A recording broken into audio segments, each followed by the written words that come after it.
मातंग समाजाच्या महत्त्वपूर्ण मागण्या तत्काळ मंजूर करून समाजाच्या समस्या तसेच प्रश्नांची वेळीच सोडवणूक करावी यासह इतर प्रलंबित मागण्यांसाठी राष्ट्रीय साठे सेना, लहुजी शक्ती सेना, सकल मातंग समाज यांच्यासह विविध संघटनांच्या वतीने जिल्हाधिकारी कार्यालय येथून GS मैदान येथून जिल्हाधिकारी कार्यालयापर्यंत महामोर्चाचे आयोजन यावेळी करण्यात आले होते। यावेळी विविध संघटना एकत्रित येऊन जिल्हाधिकारी कार्यालयासमोर जोरदार निदर्शनं केल्याचे दिसून आले। अनुसूचित जातीसाठी उपलब्ध आरक्षण मंजूर करावे, अण्णाभाऊ साठे यांची जयंती शासकीय कार्यालयात साजरी करण्यात यावी, जगविख्यात साहित्य सम्राट अण्णाभाऊ साठे यांना भारतरत्न पुरस्कार देण्यात यावा यासह विविध प्रलंबित मागण्यांसाठी हे निवेदन देण्यात आले।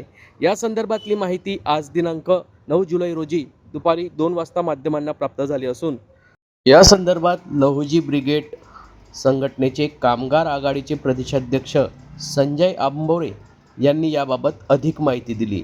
या संदर्भात नेमकं संजय आंबोरे काय बोलले आहेत ते जाणून घेऊयात। त्याचं आयोजन करण्यात आलं आपल्या माध्यमातून 1 ऑगस्ट 2024 रोजी सर्वोच्च न्यायालयाने वर्गीकरणचा निर्देश सर्व राज्य सरकारला दिलेला आहे। राज्य सरकारने वर्गीकरण करण्यासाठी काही समिती स्थापन केली होती।